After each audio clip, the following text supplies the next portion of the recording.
की शुरुआत खबरों की करेंगे। उत्तर प्रदेश की योगी सरकार ने एक बड़ा एक्शन लिया है, जिसके तहत नेपाल सीमा से सटे जिलों में सैकड़ों अवैध निर्माण ढहा दिए गए हैं। बताया जाता है कि सीमा क्षेत्र के 10 से 15 किलोमीटर के दायरे में व्यापक अतिक्रमण हटाओ अभियान के तहत अवैध धार्मिक संस्थानों पर भी सख्त कार्रवाई की गई। इस एक्शन के तहत बहराइच जिले में 89 अवैध कब्जेदारों पर कार्रवाई हुई है। इसके अलावा श्रावस्ती में 17 अवैध मदरसों के अलावा 119 अवैध कब्जे मुक्त कराए गए हैं। तो वहीं सिद्धार्थनगर में 11 और महाराजगंज में 19 अवैध संरचनाओं पर भी कार्रवाई हुई है। बलरामपुर में भी सरकारी जमीन पर 7 अवैध कब्जे चिन्हित किए गए। हालांकि 2 लोगों ने खुद ही अपने कब्जे हटा लिए, अन्य पर प्रशासन की मौजूदगी में कार्रवाई की गई। यूपी सरकार के आधिकारिक बयान में कहा गया है कि नेपाल सीमा से सटे जिलों में अवैध कब्जों पर एक्शन लिया गया, जिसमें बहराइच, श्रावस्ती, सिद्धार्थनगर, महाराजगंज, बलरामपुर जिले शामिल हैं। इस दौरान सरकारी जमीन पर बने अवैध धार्मिक निर्माणों को भी हटाया गया। कई की पहचान हुई है, उनके खिलाफ भी कार्रवाई जल्द की जाएगी।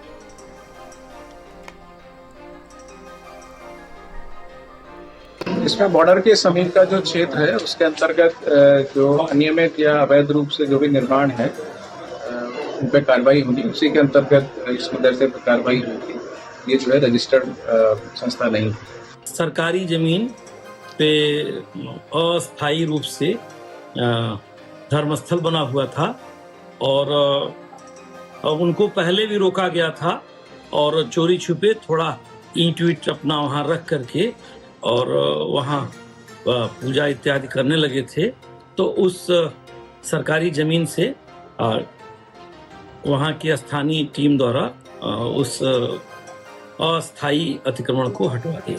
नेपाल सीमा पर अवैध धर्मस्थलों को लेकर योगी सरकार सख्त हो गई है और अब लखीमपुर खीरी में भी योगी सरकार का बुलडोजर अवैध धर्मस्थल पर चला है। लखीमपुर खीरी के संपूर्णा नगर इलाके के कृष्णपुरी में एक अवैध मस्जिद बनाई गई थी। पिछले कुछ साल पहले इस अवैध मस्जिद के खाली कराया गया था, चूंकि ये गवर्नमेंट ग्रांट की जमीन पर बनाई गई थी, जिसके बाद वहां पर पुनः निर्माण करके पूजा अर्चना नमाज अदायगी की जा रही थी। इसी को लेकर तहसील प्रशासन ने एडीएम की मौजूदगी पर वहां से अतिक्रमण खाली कराया है। योगी सरकार का बुलडोजर इस अतिक्रमण की भूमि पर चला है और उसके बाद अब आने वाले दिनों में इस ऐसे मामलों पर और भी सख्त कार्रवाई देखने को मिलेगी। लखीमपुर खीरी से शारिक खान, भारत समाचार। बहराइच में 4 मदरसों पर सरकारी ताला लग चुका है। जनपद बहराइच के जो भारत नेपाल सीमा स्थित जो बॉर्डर है, वहां पर अल्पसंख्यक अधिकारी और तहसीलदार नानपाड़ा द्वारा मदरसों की जांच की गई। 7 मदरसों की जांच को कड़ी दर कड़ी कागजों के साथ उनकी जांच की गई, जिसमें से 4 मदरसों को सीज कर दिया गया है, उस पर सरकारी ताला लगा दिया गया है। इसमें से कुछ मदरसे जिनकी जमीन का रजिस्ट्रेशन प्राइवेट नाम पर था और मदरसे चल रहे थे, इसलिए उनके जो उस पर सीजिंग की कार्रवाई की गई है। सैयद रेहान कादरी, भारत समाचार, बहराइच। आगे बढ़ेंगे, एक और बड़ी खबर। पहलगाम आतंकी हमले के बाद पाकिस्तानी नागरिकों को देश छोड़ने का अल्टीमेटम दिया गया था। केंद्र सरकार के इस फरमान पर एक्शन लेते हुए सीएम योगी आदित्यनाथ ने भी एक उच्च स्तरीय बैठक कर पाकिस्तानी नागरिकों के खिलाफ तत्काल एक्शन लेने के निर्देश दिए थे। मुख्यमंत्री इसकी खुद मॉनिटरिंग भी कर रहे थे। नतीजा ये रहा है कि उत्तर प्रदेश 100% पाकिस्तानी नागरिकों को वापस भेजने वाला पहला राज्य बन गया। 24 घंटे के अंदर यूपी से चुनकर सभी पाकिस्तानियों को वापस भेज दिया गया। मुख्यमंत्री के निर्देश पर पाकिस्तानी नागरिकों की उनके देश में वापसी को सुनिश्चित करने के लिए उनके साथ पुलिस की टीम भी भेजी गई, ताकि ये सुनिश्चित किया जा सके कि सभी बॉर्डर पार कर चुके हैं। वर्तमान में प्रदेश में एक पाकिस्तानी नागरिक रह रहा है, जिसे बुधवार को उसके वतन भेज दिया जाएगा।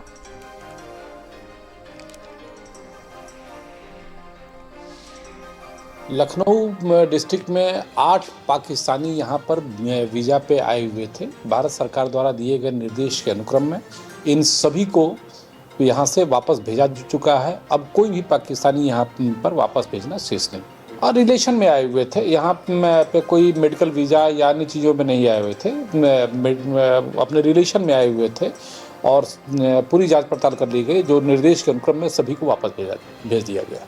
नहीं, हम यहाँ लखनऊ में 8 थे, में सभी को कार्रवाई की। कश्मीर के पहलगाम में जिस तरह से आतंकियों ने बड़ी घटना को अंजाम दिया और 28 ऐसे लोग थे जिन्हें मौत के घाट उतार दिया गया, उसके बाद भारत सरकार की तरफ से सख्त रुख जो है तैयार किया गया और सीधे तौर पे आदेश जारी किया गया कि जो पाकिस्तानी नागरिक टूरिस्ट वीजा पर भारत में ठहरे हुए हैं उनको तत्काल जो है वापस जाना पड़ेगा। लिहाजा उसको लेकर के पुलिस और तमाम जो जांच एजेंसियां हैं उन्होंने एक्शन लिया है। राजधानी लखनऊ की बात करें तो 8 ऐसे पाकिस्तानी नागरिक हैं जो टूरिस्ट वीजा पर यानी शॉर्ट टर्म जो वीजा था उस पर जो है लखनऊ में ठहरे हुए थे। इन सभी को यानी 8 ऐसे लोग थे जिनको नियमतः जो है वापस पाकिस्तान भेज दिया गया है। इसके अलावा अभी भी जो पुलिस की टीमें हैं, जो लाइव है और जो तमाम जो और जांच एजेंसियां हैं वो भी लगातार इस पर जांच कर रही हैं। उत्तर प्रदेश की भी बात करें तो उत्तर प्रदेश के अलग अलग जिलों से भी जो है इन पाकिस्तानी नागरिकों को जो है पाकिस्तान वापस भेज दिया गया है। अब जो लॉन्ग टर्म वीजा पर यहाँ पर ठहरे हुए हैं भारत में, उसके लिए यदि भारत सरकार की तरफ से कोई आदेश आता है तो उसके बाद उस पर भी जो है जो तमाम जांच एजेंसियां हैं, पुलिस है, लाइव, उस पर जो है वो काम करेगी। लेकिन लखनऊ में 8 लोग ऐसे थे जो अलग अलग स्थानों पर ठहरे हुए थे। ये शॉर्ट टर्म जो वीजा है उसको लेकर के भारत में आए हुए थे, यानी लखनऊ में ठहरे हुए थे, अलग अलग इलाकों में आए थे। कोई अपने रिश्तेदार के यहाँ आया हुआ था, कोई जो है घूमने के लिए आया हुआ था। तो इन सभी को जो है वापस कर दिया गया है, यानी पाकिस्तान इन सभी को भेज दिया गया है।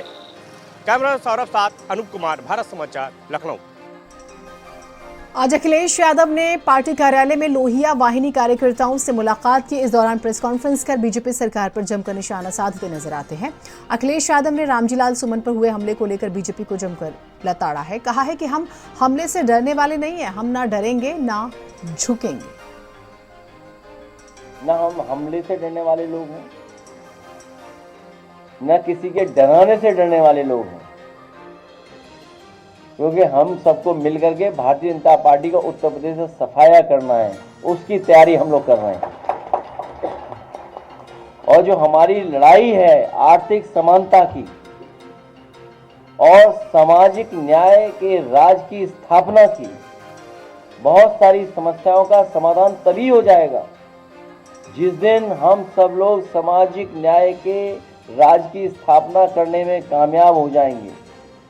उसी समय बहुत सारी समस्याओं का अपने आप समाधान हो जाएगा। ये जो हमला हुआ था, ये हमला इसलिए भी हुआ है कि सुमन जी दलितों को कुचलने वालों के खिलाफ आवाज उठाने के लिए बुलंदशहर के उस सुनहरा गांव में जा रहे थे, जहां सत्ता सजातियों ने कुछ दलितों को कई बार बेरहमी से रौंदा था, जिसमें एक दलित महिला की मौत भी हुई है और कई बुरी तरह घायल हुए हैं। उत्तर प्रदेश में जो माहौल बना है, उत्तर प्रदेश में थार और बुलडोजर को जानबूझ करके भाजपाई दबंगई और भय का प्रतीक बनाया जा रहा है। ये जो थार और ये बुलडोजर सरकार जानबूझ करके लोगों को डराने के लिए, लोग भयभीत हो जाएं, उसका प्रतीक बनाने का काम चल रहा है सरकार ने। आगे बढ़ते हैं।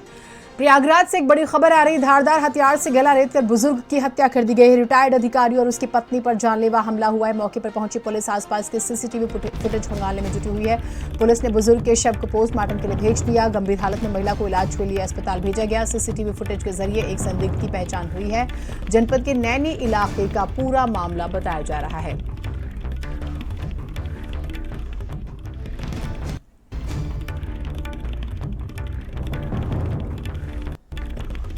तो पुलिस ने बुजुर्ग के शव को पोस्टमार्टम के लिए भेज दिया। गंभीर हालत में महिला को इलाज के लिए अस्पताल भेजा गया है।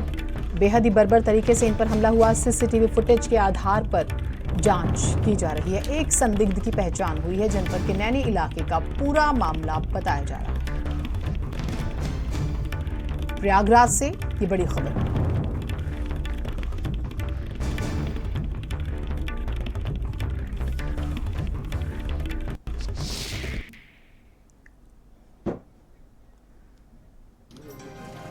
कुछ ऐसी इंफॉर्मेशन हो आप लोगों के पास जो आपको शेयर करना चाहें? तो बुजुर्ग की धारदार हथियार से गला रेतकर हत्या कर दी गई है। पुलिस जांच में जुटी हुई है। आप तस्वीरें भी देख सकते हैं।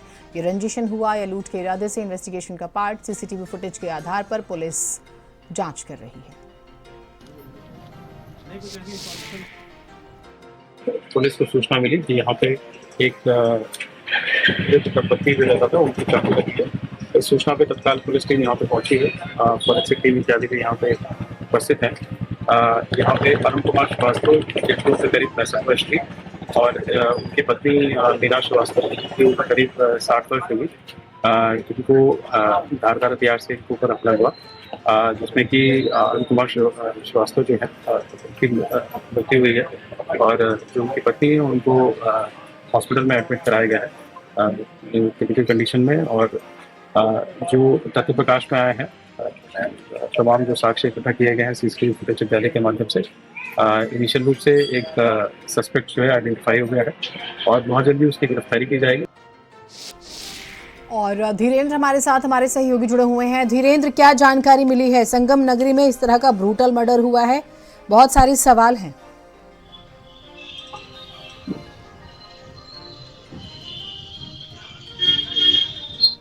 धीरेन्द्र, आप मेरी आवाज सुन पा रहे हैं?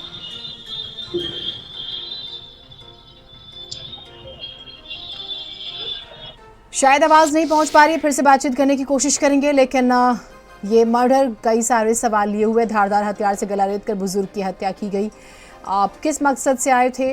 कोई पुरानी रंजिश थी? कोई ज़मीन का कब्जा था? क्या कारण था? परिवार ने क्या इन्वेस्टिगेशन की मांग की है? ये कई सारे सवाल हैं, लेकिन एक ब्रूटल मर्डर ज़रूर हुआ है।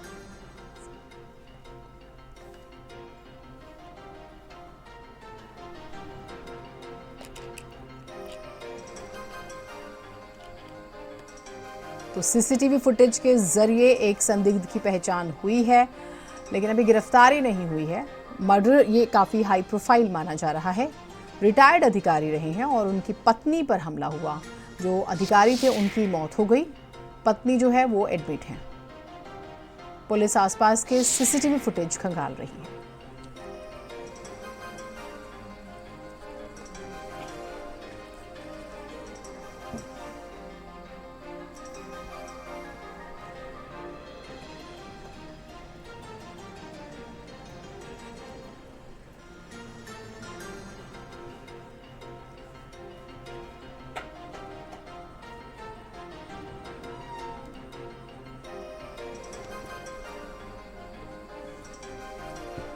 तो प्रयागराज से खबर आपको दिखा रहे हैं। पुलिस जो है वो इस मामले की इन्वेस्टिगेशन कर रही है कि आखिर किन लोगों ने इस वारदात को अंजाम दिया। क्या लंबे समय से रेकी हो रही थी? इस तरह के जो मर्डर केसेस आते हैं और स्पेसिफिक ये भी देखा जाता है कि जो बुजुर्ग होते हैं, जो रिटायर्ड होते हैं, उन्हें टारगेट किया जाता है। धीरेन्द्र हमारे साथ जुड़े। धीरेन्द्र, अगर आप मेरी आवाज़ सुन पा रहे हैं तो बताइएगा कि आखिर ये पूरा जो मर्डर केस है, आपसी रंजिश है, लूट का इरादा था, क्या हुआ था? देखिए, पूरा मामला नैनी इलाके के एडीए कॉलोनी का है, जहां पर एक बुजुर्ग दंपत्ति अशोक और मीना अकेले अपने घर में रहती थी और नीचे किराए पे आ रखा था अपना एक कमरा। आज यहां पर जब घर का बाहर का दरवाजा बंद था तो आसपास के लोग जब देखे तो उनके कुछ डब्बे मिले थे। उसके जब अंदर गए हैं तो जो बुजुर्ग थे उनका शव एक बेडरूम में मिला था और उनकी जो पत्नी थी वो बेडरूम के नीचे फर्श में पड़ी हुई थी। हालांकि उनकी सांसें चल रही थी। आनंद फानन में उन आसपास के लोगों ने उन्हें हॉस्पिटल पहुंचाया है, जहां की उनकी हालत गंभीर बनी हुई है। लेकिन जिस तरीके से निर्मम हत्या की गई है, बुजुर्ग की धारदार हथियार से हत्या की गई है और उनकी घटनास्थल पे ही मौत हो गई है। सूचना पुलिस को दी गई है। पुलिस के आला अधिकारी वहां मौके पर पहुंचे। आसपास का सीसीटीवी खंगाला गया है। जब घर के अंदर पुलिस दाखिल होती है तो अलमारी खुली हुई पाई जाती है, लेकिन वहां का कोई सामान गायब नहीं होता है। तो ये एक लूट का एक स्वांग रचा गया था, लेकिन ये हत्या पूरी तरीके से कोई साजिश है, साजिश के तहत हत्या की गई। हालांकि पुलिस ने सीसीटीवी के आधार पे एक व्यक्ति को चिन्हित किया है। अब उसकी गिरफ्तारी के लिए लगातार प्रयास कर रही है, लेकिन अभी तक कोई गिरफ्तारी नहीं हो पाई। इसलिए वजह स्पष्ट नहीं हो पाई है कि आखिर हत्या के पीछे वजह क्या है। पुलिस उम्मीद करते हैं कि इन्वेस्टिगेशन तेज करेगी और गिरफ्तारी भी करेगी। बहुत शुक्रिया आपका तमाम जानकारियों के लिए।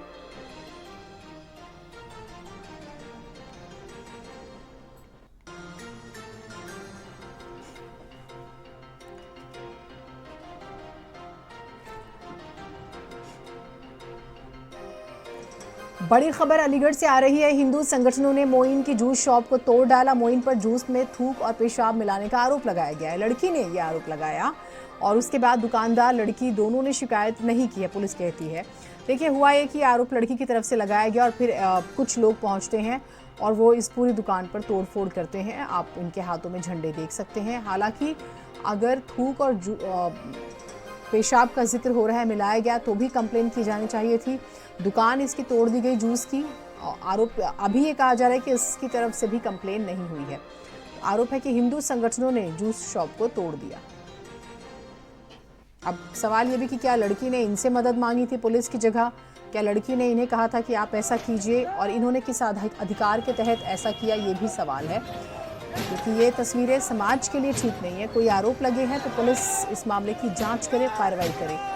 ये सड़कों पर उत्पात मचाते लोग समाज के लिए बेहतर नहीं हो सकते।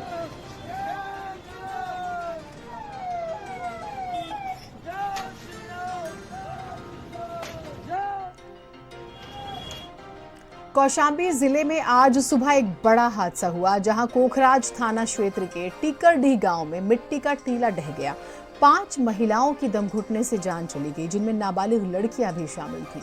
इस हादसे में 4 लोग गंभीर रूप से जख्मी हो गए। ये सभी लोग तालाब किनारे मिट्टी खोदने गए हुए थे, तभी टीला ढह गया और वो दब गए। ग्रामीणों ने रेस्क्यू कर सभी को बाहर निकाला, लेकिन तब तक 5 महिलाओं की मौत हो चुकी थी। घायलों को इलाज के लिए मेडिकल कॉलेज में भर्ती कराया गया। पुलिस ने शवों को कब्जे में लेकर पोस्टमार्टम के लिए भेजा। इस घटना पर सीएम योगी ने दुख जाहिर किया। उन्होंने अधिकारियों को राहत बचाव के निर्देश दिए थे। साथ ही मृतकों के परिजनों को 5-5 लाख रुपए की आर्थिक मदद का ऐलान भी किया गया।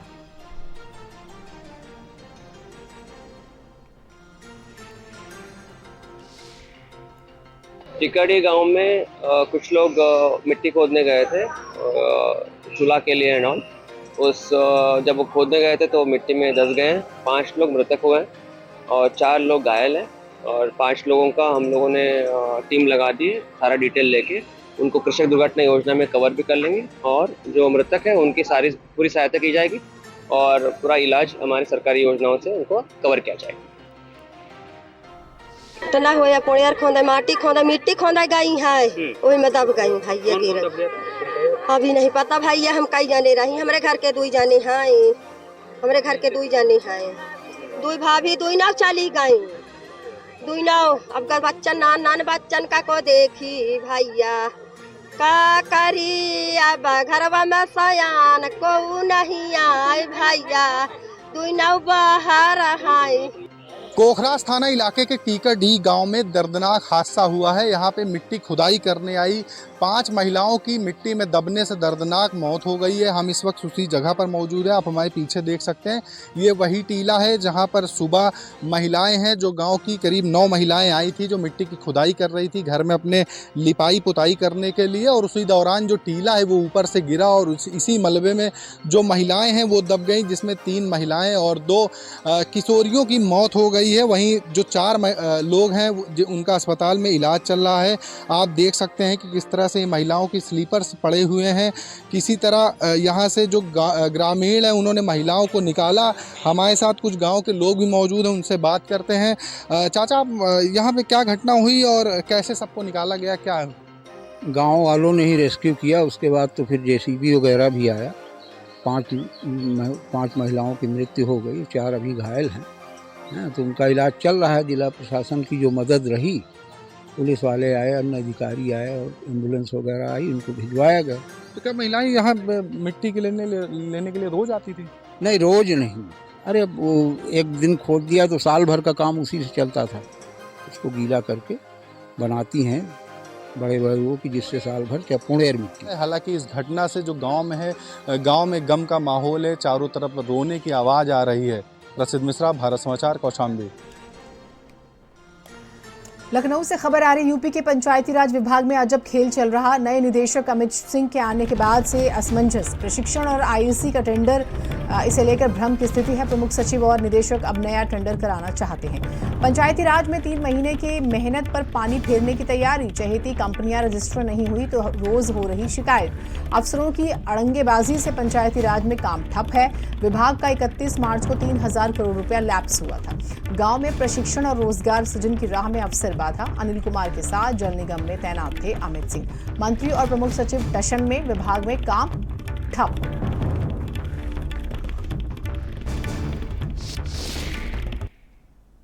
बिल्कुल, देखिए, ये उत्तर प्रदेश के पंचायती राज विभाग में आजकल अफसरों में और मंत्री के बीच में एक अघोषित सी स्थिति बनी हुई है, जिसकी वजह से जो उत्तर प्रदेश का इस समय सबसे बड़ा विभाग है, वहां पर जनता के जो काम है और जो सरकार की योजनाएं हैं वो पूरी तरह से लागू नहीं हो पा रही हैं। जब से अनिल कुमार को अतिरिक्त चार्ज दिया गया पंचायती राज विभाग का, उन्हीं के टाइम में पिछले 3 महीने पहले से इम्प्लीमेंट का एक टेंडर निकाला गया था, जिसमें गाँवों में प्रशिक्षण देना था और सरकार की योजनाओं का प्रचार प्रसार करना था। लेकिन बताया जाता है कि कुछ मनचाही कंपनियां वो एम्पायर नहीं हो पाई, जिसकी वजह से लगातार शिकायतें कराई जा रही हैं। तो जो प्रक्रिया 3 महीना 4 महीना चली, अब उसको निरस्त करके फिर दोबारा से नई सिरे से नई प्रक्रिया शुरू कराना चाहते हैं कुछ लोग।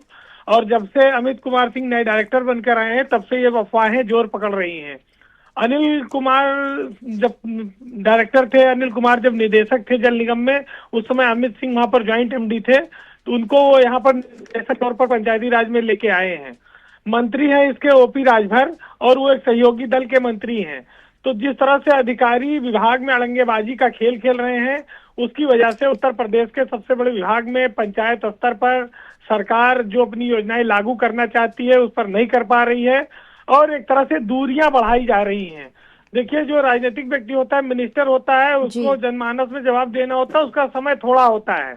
और ओम प्रकाश राजभर इस मामले में वो मंत्री जरूर है विभाग के, लेकिन इतनी लंबी प्रक्रिया कराने के बाद, 3 महीने में पैनलमेंट की, टेंडर कराने के बाद, नियम कानून बनाने के बाद, अब कुछ नए ठेकेदार आए हैं जो विभाग में नए सिरे से एंट्री करना चाहते हैं, और उन्होंने शासन में ये शिकायतें कराई हैं।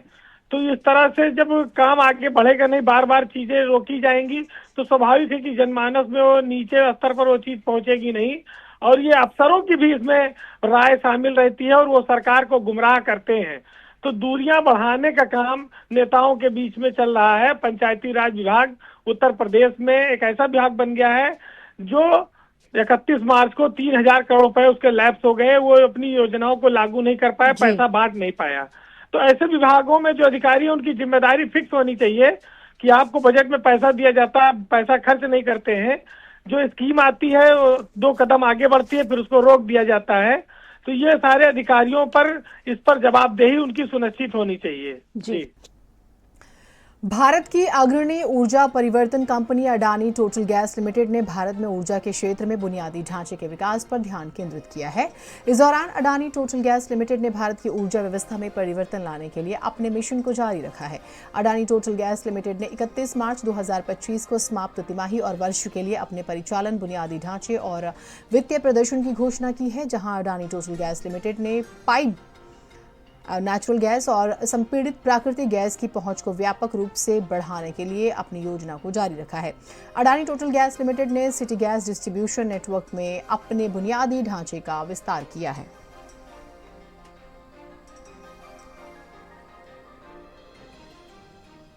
संत कबीर नगर से खबर आ रही है, सरयू नदी में नहाने गए 2 युवकों की डूबने से जान चली गई। दोस्तों के साथ बिडहर घाट पर ये नहाने गए थे। सभी गोताखोरों की मदद से दोनों शव निकाले गए हैं बाहर।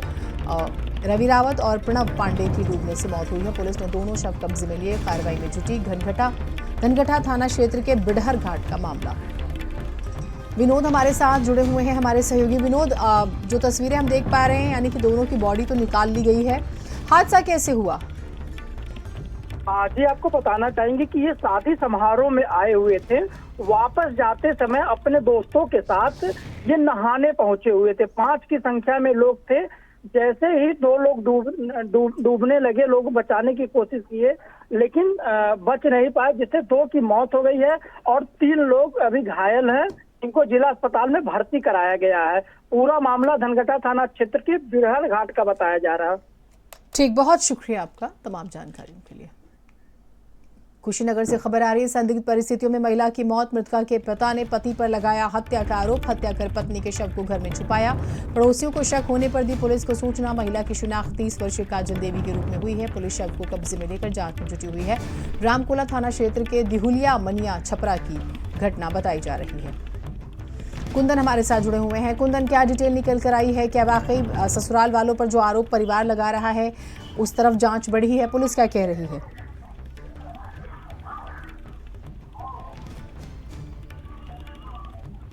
कुंदन, मेरी आवाज आप सुन पा रहे हैं?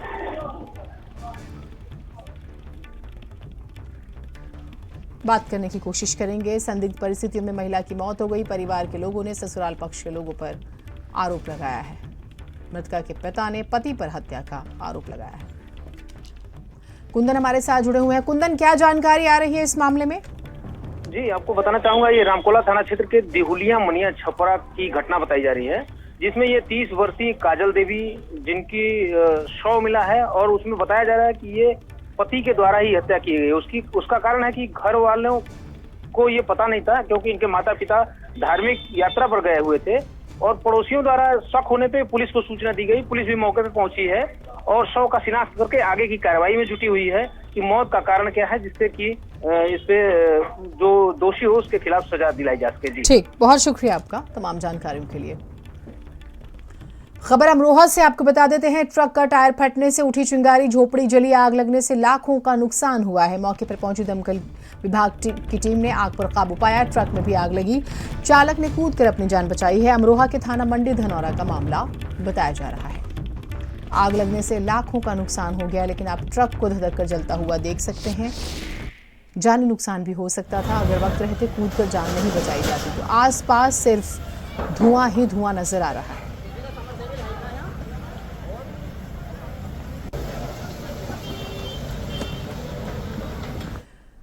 खबर प्रतापगढ़ से आपको बता दें, खेत में मिली अधेड़ की जली हुई लाश, पुलिस ने शव को पोस्टमार्टम के लिए भिजवा दिया। पुलिस मामले की जांच पड़ताल में जुटी हुई है। कोतवाली देहात के सराय सागर का मामला बताया जा रहा है। सुधीर हमारे साथ जुड़े हुए हैं। सुधीर, क्या इस व्यक्ति की पहचान हो पाई है?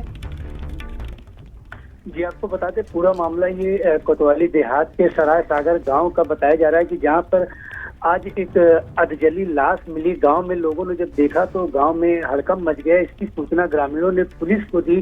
पुलिस मौके पर पहुंची और काफी शिनाख्त की। वहीं आसपास के लोगों ने बताया कि चर्चा रही कि ये एक विक्षिप्त है जो काफी दिन से टहल रहा था और उसी की लाश, अभी शंका जताई जा रही कि लाश किसी मानसिक रोगी था, वो टहल रहा था, उसी का बताया जा रहा है। हालांकि पुलिस ने शव को पंचनामा कर पोस्टमार्टम के लिए भेज दिया। वहीं सीओ सिटी SN वैस ने बताया कि लोगों से पूछताछ करने पर ये अभी पता चल रहा है कि ये एक विक्षिप्त रोगी का है और काफी दिन से वो टहलता था। हालांकि वो गांव के पास बैठा हुआ था और गांव में आग भी लगी हुई थी, जिसकी वजह से जो झुलसने से की उसकी आशंका है। ठीक, बहुत शुक्रिया आपका तमाम जानकारियों के लिए। खबर बलिया से आपको बता देते हैं, बदमाशों ने दहशत फैलाने के लिए गोलियां चलाई है। सूचना पर मौके पर पहुंचे ASP कृपाशंकर बलिया की तरफ से आए थे बाइक सवार बदमाश। राहगीर नरही थाना क्षेत्र के भरौली इलाके का मामला बताया जा रहा है।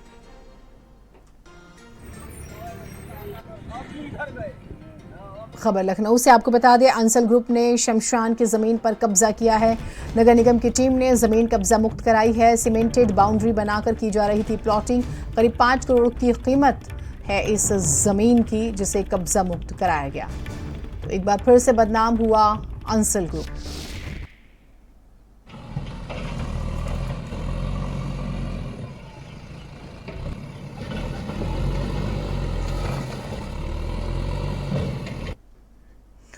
खबर कन्नौज से आपको बता देते हैं, अवैध असलहे के साथ बदमाश गिरफ्तार हुआ है। जांच इवेंट सूचना पर पुलिस को जो है वो सफलता मिली। सौरिक थाना पुलिस ने खरगपुर गांव से गिरफ्तारी की। बदमाश के पास से एक तमंचा, 5 कारतूस बरामद किए।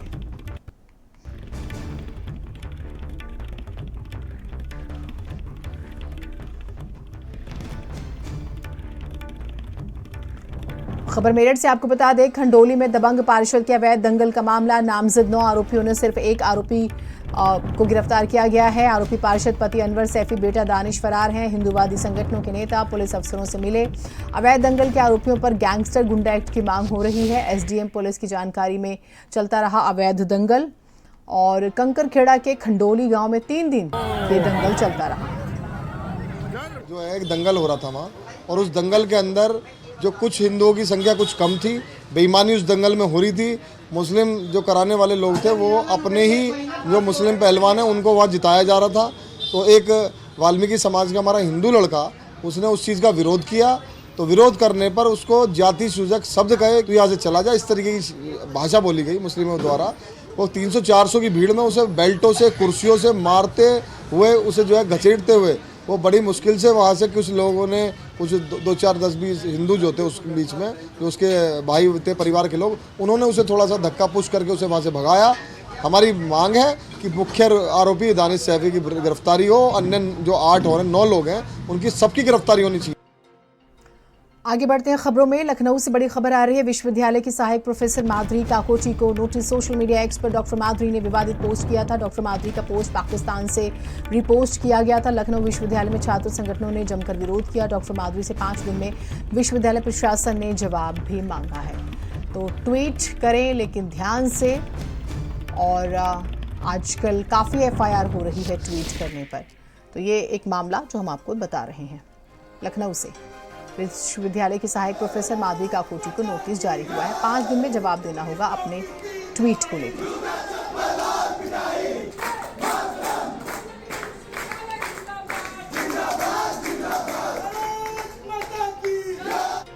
खबर सहारनपुर से आपको बता दें, बिजली घर ऑन ड्यूटी सोते नजर आया कर्मी। TG2 कर्मी के सोने का वीडियो वायरल हो गया है। वायरल वीडियो बना चर्चा का विषय। गंगोह के लखनौती रोड बिजली घर का ये मामला बताया जा रहा है। खबर मेरठ से है। चौकी से कुछ दूरी पर युवक की हत्या का मामला। परिजनों ने 4 नामजद कई अज्ञात पर मुकदमा दर्ज कराया। 2 नामजद आरोपी गुलशन और राजू गिरफ्तार। जेल से छूटे किशोरी लाल की गोली मारकर की थी हत्या। गांव के विकास की हत्या के आरोप में जेल गया था मृतक। विकास के परिजनों पर गोली मारकर हत्या का आरोप है। हत्या का बदला लेने के लिए किशोरी लाल की हत्या। पुलिस के देरी से पहुंचने पर ग्रामीणों में नाराजगी है। जानी थाना क्षेत्र में आज सुबह मिला था युवक का शव। खबर हापुड़ से आ रही है। पुलिस ने नाबालिग सहित 2 शातिर लुटेरे दबोचे हैं। पुलिस ने गिरफ्तार शातिर लुटेरों का अनोखा राज खोल दिया। शातिर लुटेरे लूट के बाद पीड़ित के साथी बनाते थे रील। पहले लूट फिर भौकाल पैदा करने के लिए रील बनाते थे। गाजियाबाद से रुपए लूटने के बाद घायल पीड़ित संग बनाई रील। पुलिस ने लुटेरों के मोबाइल से बरामद की घटना की रील। थाना धौलाना पुलिस ने आज दबोचे थे ये लुटेरे। देखिए, आपको बताना चाहता हूँ 21 तारीख को थाना धौलाना क्षेत्र में एक दिन के शुरुआती आवर्स में ही एक घटना के बारे में जानकारी हुई थी। थाना धौलाना पर अभियोग पंजीकृत किया गया था। उसका विवरण इस प्रकार था कि ये कुछ लड़के ऐप के माध्यम से एक वाहन को बुक करा करके लेके आए थे डासना से और पिपलेड़ा के पास में ले जा करके उन्होंने ड्राइवर को ओवरपावर करके उसको चोट पहुँचाकर उससे वो गाड़ी छीन ली थी। इसकी अपराध की गंभीरता को देखते हुए हमारी कई टीमें इसमें तुरंत ही जो है इसमें जागृत हो गई थी, तुरंत ही लग गई थी। इसमें वो वाहन जो लूटा गया था अर्टिगा कार, वो कार बरामद हुई है। 2 इसमें व्यक्ति अभी गिरफ्तार हुए। एक इसमें जो अभियुक्त जो वो गिरफ्तार हुआ है एक बाल अपचारी है। आगे बढ़ेंगे खबरों में। हापुड़ से खबर आ रही है। कृषि विभाग की टीम ने की मकान में छापेमारी। नामचीन कंपनियों के खाली कट्टे और रैपर बरामद हुए। नकली खाद और दवाइयां भी सप्लाई होने की आशंका। घर में बड़े पैमाने पर नकली कारोबार होने की आशंका। टीम ने मौके पर सीलिंग की कार्रवाई की है। हापुड़ शहर के मीनाक्षी रोड पर यह छापेमारी हुई है।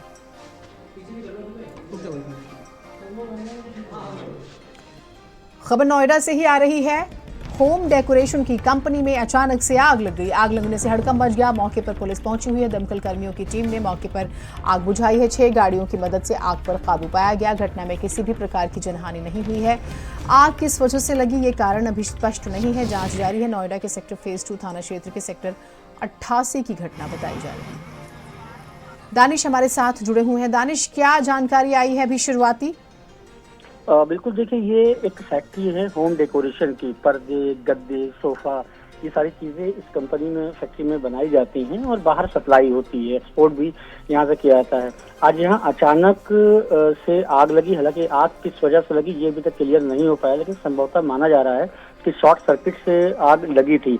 अभी भी जो फायर टेंडर की गाड़ियां हैं वो लगी हुई हैं और आग बुझाने की कोशिश कर रही है। हालांकि जो यहाँ पर चीफ फॉरेस्ट ऑफिसर हैं उनका कहना है कि हमने आग पर लगभग काबू पा लिया है। चूंकि धुआं ज्यादा है, यहाँ पर कपड़ा बहुत था, धुआं ज्यादा है, तो आग को किसी अंदर कोई नहीं गया है और पूरी तरीके से जब बुझ जाएगी तब देखा जाएगा कि कोई फंसा तो नहीं है। हालांकि पूरी तरीके से इंश्योर किया गया है कि कोई जनहानि नहीं हुई है। बहुत शुक्रिया आपका तमाम जानकारियों के लिए।